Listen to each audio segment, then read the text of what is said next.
9월 9일 새벽기도 시작하도록 하겠습니다. 강단 메시지 정리합니다. 복음 망대 14번째 독생자라는 제목으로 요한복음 3장 16절 말씀 받습니다. 우리는 계산을 하면서도 그 계산을 가지고 하나님께 질문합니다. 나는 문제가 없는데 왜 하나님은 이렇게 하시냐고. 근데 그렇게 하나님께 질문을 합니다. 우리에게는 세상적인 계산이 다 있습니다. 먹고 사는 것이 걱정이 되고 그리고 그거 해결되지 않으면 곧 죽을 것만 같습니다. 그러나 성경은 하나님의 입에서 나오는 말씀으로 너희는 살아갈 수 있다. 영적인 것이 먼저 회복되어야 된다고 그렇게 강조하고 계십니다. 그리고 내가 이렇게 했으니 하나님 이렇게 응답해 주세요. 내가 이 정도 했으니 하나님 이 정도는 응답해 주셔야 되는 것 아닌가요? 그렇게 종교적 계산을 가지고 하나님께 나아갑니다. 오늘 니고데모가 그렇게 예수님께 찾아온 겁니다.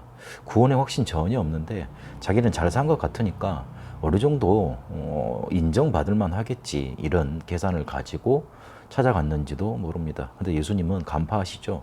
너 구원받지 못했다고. 너 구원받아야 된다고. 하나님 나라 너에게 임해야 된다고 그러면서 구원의 비밀을 말씀하시는 겁니다. 우리는 심지어 복음마저도 계산합니다. 영적인 것도 계산합니다. 내가 왜 이 복음을 붙들어야 되는지 이유를 그 과정을 잘 이렇게 모호하게 붙들고 있으면서도 실제로 내가 복음만 붙들면 모든 문제 해결받는다 그러니까 그런 의미로 종교적 계산과 맞아져 있죠. 그런 의미로 복음도 계산하고 있는지도 모르겠습니다. 그러나 하나님은 우리를 사랑하셨습니다. 우리는 계산을 가지고 그것도 숨기고 없는 것처럼 순수하게 하나님을 사랑한다고 그렇게 나아가는데 하나님은 알고 계십니다. 그 계산하는 거 상관없이 하나님 우리를 사랑하시고 우리를 건지시겠다고. 나는 너희의 창조자가 되었기 때문에 나는 너희를 사랑했고 그래서 그리스도를 이 땅에 보내서 너희 문제를 해결하고 너와 나와의 관계를 회복하겠다고. 그렇게 관계 언약을 주셨습니다. 그 관계 언약의 대명사가 바로 독생자입니다. 우리에게 그 독생자를 보내신 겁니다. 하나님은 세상을 사랑하셨습니다. 우리를 가장 존귀한 존재로 창조하셨습니다. 그런데 우리가 사단의 말을 듣고 짐승보다 더 못한 죄와 악을 행하는 존재로 타락을 해버렸습니다. 그래서 공중 권세 잡은 자가 끌고 가는 대로 살아갈 수밖에 없었습니다. 그래서 우리는 멸망받고 저주당할 수밖에 없습니다. 하나님은 그 타락하고 멸망받는 것을 그대로 보고 계실 수 없습니다. 그 어떤 부모도 자녀가 그렇게 망해가는데 손 놓고 있을 부모는 이 세상에 없지 않습니까? 그래서 하나님은 우리에게 독생자를 주셨습니다.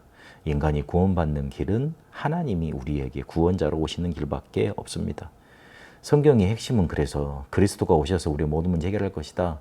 그리스도가 오셔서 우리의 모든 문제 해결하셨다. 그 두 가지입니다. 그게 구약과 신약입니다. 그리스도가 오셔서 우리의 모든 문제를 해결하셨습니다. 그리스도는 창세기 3장 문제를 해결하러 오셨습니다. 그런데 왜 모든 문제 해결자라고 말을 합니까? 창세기 3장 문제가 우리의 모든 문제이기 때문에 그렇습니다. 그렇다면 여기서 우리가 왜 창세기 3장 문제가 나의 모든 문제인지 그 부분에 대해서 확인하는 절차, 단계가 필요합니다. 그래야지만 그리스도는 우리의 모든 문제가 해결하시는 그런 구원자가 되시게 되어 있습니다. 그리고 믿는 자마다 영생하게 된다고 약속하십니다. 멸망하지 않게 된다고 말씀하시고 영생을 주신다고 약속하셨습니다. 이 땅을 떠나는 날 천국으로 인도하시고 마지막 심판 날에 영생으로 들어가게 하시는 겁니다. 더 중요한 건 지금 구원받는 이 순간 하나님 나라, 천국의 비밀을 누리게 되는 겁니다. 이것이 바로 하나님의 소원입니다. 멸망에서 빠져나와 하나님이 주시는 축복을 참으로 누리길 원하십니다. 그래서 하나님은 우리가 살아나길 원하십니다. 과거는 완전히 해결하고 오늘은 제대로 누리고 그럼 미래를 준비하며 하나님이 이끄시는 길을 가기를 원하십니다. 과거에 우리가 복음 없어서 상처받을 수밖에 없었습니다. 그래서 그거를 복음 붙들고 발판 삼는 겁니다. 우리는 지금 말씀을 듣고 복음 사모하며 복음대로 살겠다고, 복음 전하며 살겠다고 결단하지만 우리 속에는 두 망대가 계속 싸우고 있습니다. 그래서 오늘 우리에게 빛을 비추는 캠프 계속 되어져야 됩니다. 이러면 플랫폼 파수망대 한 태가 세워져 응답이 올 수밖에 없습니다.